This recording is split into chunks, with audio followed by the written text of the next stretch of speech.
యెషయా 58 అధ్యాయము 12వ వచనం. యెహోవా నిన్ను నిత్యము నడిపించును. క్షామకాలమున ఆయన నిన్ను తృప్తిపరిచి నీ ఎముకలను బలపరచును. నీవు నీరు కడిన తోట వలె ఎప్పుడును ఉబుకుచున్న నీటి వలె ఉందువు అంటున్నాడు. ఇక్కడ ప్రభు యొక్క వాక్యాన్ని మనం జాగ్రత్తగా చేసినట్లయితే ప్రభు అంటున్నాడు, నువ్వు నీరు గడిన తోటలాగా ఉంటావు, ఎప్పుడు ఉబుకుచున్న నీటి వలె ఉంటావు అని చెప్పి దేవుడు అంటున్నాడు. కాబట్టి దేవుడు మన నిత్యము నడిపిస్తాను అంటున్నాడు. క్షామకాలంలో దేవుడు మనకు సహాయం చేస్తానని చెప్తున్నాడు. కాబట్టి నా ప్రియ సహోదరి సహోదరులరా, మనందరం కూడా జాగ్రత్తగా గమనించినట్లయితే ప్రతిరోజు దేవుడు మనల్ని నడిపించాలని ఆశపడుతున్నాడు. అది మనం మర్చిపోకూడదు. ఎందుకంటే దేవుడు మనల్ని నడిపించి ఆయన మనకు సహాయం చేసేవాడు. కాబట్టి మనందరం కూడా ఆ విషయాన్ని గుర్తుంచుకోవాలి. దేవుడు ఆయన నడిపించి ఆయన యొక్క చిత్తాన్ని మన జీవితంలో జరిగించాలని ఆశపడుతున్నాడు. కనుక ప్రభు మనల్ని ఏ విధంగా నడిపించాలనుకుంటున్నాడు, ఆ నడిపింపు ఏంటి అనే విషయాన్ని మనం జాగ్రత్తగా గమనించి ఆ దిశగా మనం నడుచుకోవాలి. రెండవది, క్షేమకాలమున ఆయన నిన్ను తృప్తిపరిచి నీ ఎముకలను బలపరచని చెప్పాడు. కాబట్టి క్షేమకాలం అనగా కరువు కాలం.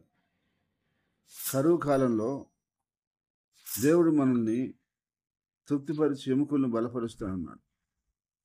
ఒక్కోసారి మనకి చాలా ఇబ్బందులు, చాలా కష్టంగా ఉంటుంది జీవితంలో. ఒకసారి మనకు చేతిలో ఏమి లేకుండా చాలా ఇబ్బందులు పడుతూ చాలా సమస్యలతో మనం సతమతం అవుతున్నప్పుడు మనం ఎలా చేయాలి అని చెప్పి ఆలోచన చేస్తాం.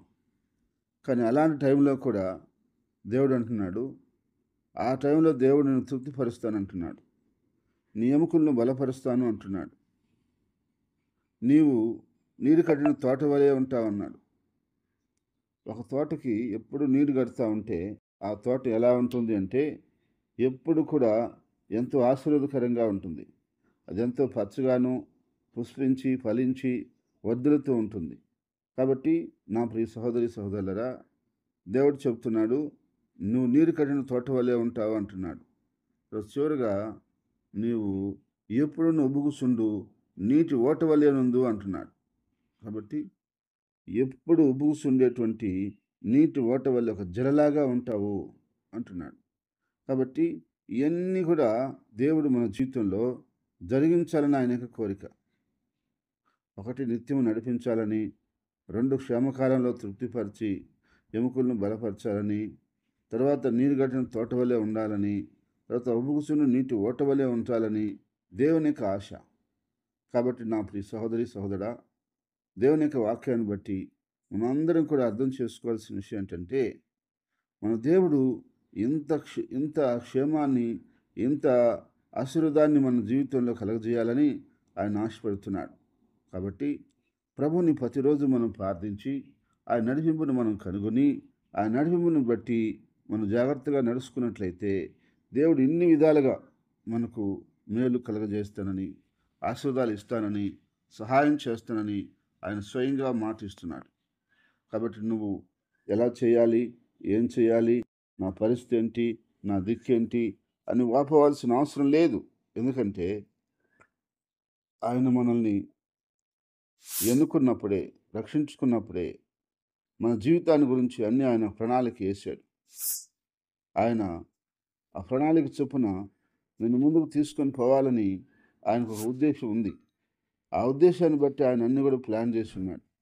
కాబట్టి నీ జీవితంలో కూడా, మన జీవితంలో కూడా దేవుడు ఒక ప్లాన్ చేసి ఉన్నాడు.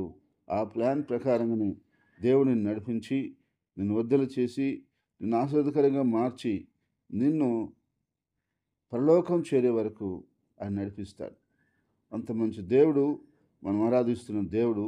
ఆయనే మన ప్రభు అయినటువంటి యేసుక్రీస్తు. కాబట్టి ఆ యేసుక్రీస్తు యొక్క మాటలు మనం విని ఆయన ప్రార్థించి ఆయన చిత్తం చొప్పున ముందుకు సాగుదాం. దేవుడు ఈ విధంగా మనకి ప్రతి విషయంలో ఆయన ఆశీర్వాదాలు, ఆయన మేళ్ళు కలగజేసి వర్ధల చేసి నడిపించి దీవించునుగాక. ఆమేన్. ప్రేమల తండ్రి, పరిశుద్ధమైన దేవానికి స్తోత్రాలు స్తుతులు చెల్లిస్తున్నాం నాయన. ఇంతవరకు నీ కృపను బట్టి అయ్యా మీరు మాతో మాట్లాడి ఉన్నారు ప్రభువా. యెషయా గ్రంథం 58:12 మీరు సెలవిచ్చి ఉన్నారు తండ్రి, నాయన నిత్యం మీరు నడిపిస్తారని, క్షేమకాలంలో మీరు మమ్మల్ని తృప్తిపరిచి ఎముకలను బలపరుస్తారని, నీరు కట్టిన తోట వలె మమ్మల్ని ఉంచుతారని, ఎప్పుడు ఉబ్బుగుచుండు నీటి ఓటగా మమ్మల్ని చేస్తారని మీరు వాగ్దానం చేశారు ప్రభువా.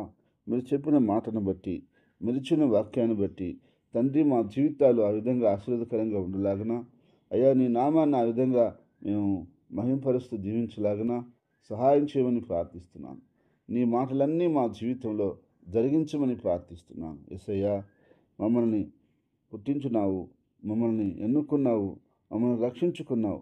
అప్పుడే నువ్వు మా గురించి ఆలోచించావు, మా గురించి ఒక ప్రణాళిక వేసావు.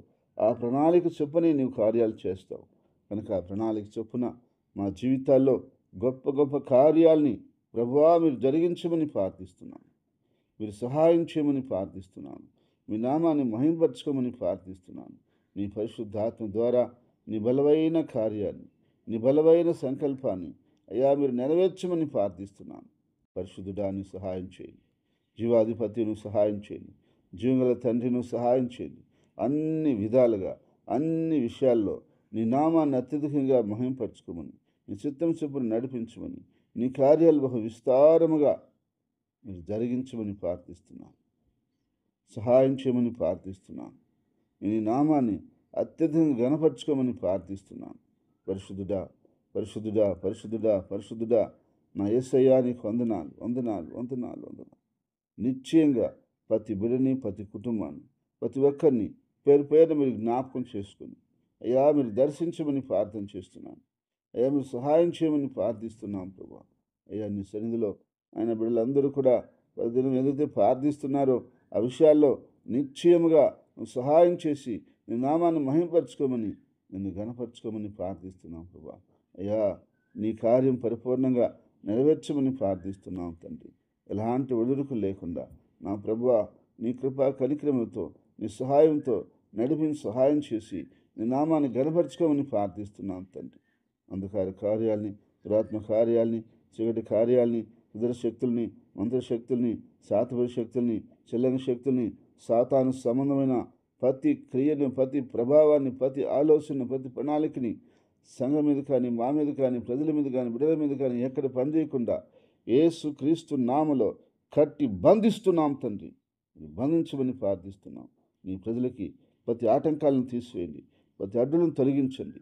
నీ కార్యాలు బహు బలంగా, విస్తారంగా మీరు జరిగించమని ప్రార్థిస్తూ అయ్యా నీ నామాన్ని అత్యధికంగా గణపరచుకోమని, నీ చిత్తము చొప్పున, నీ ఆలోచన చొప్పున, నీ నిర్ణయం చొప్పున ప్రతి బిడ్డకు మేలు చేయమని, ప్రతి కుటుంబానికి సహాయం చేయమని దేవా.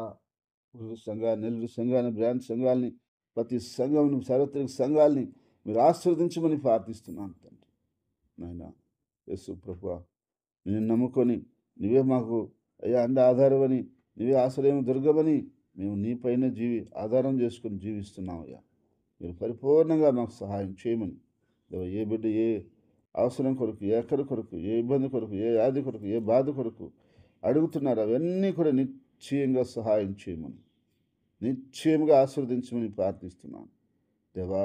మా దేశాన్ని, దేశ ప్రజలను, దేశ నాయకులు, దేశ అధికారులను బట్టి నీ కృతజ్ఞతలు చెల్లిస్తున్నాను, నీకు వందనాలు చెల్లిస్తున్నాను.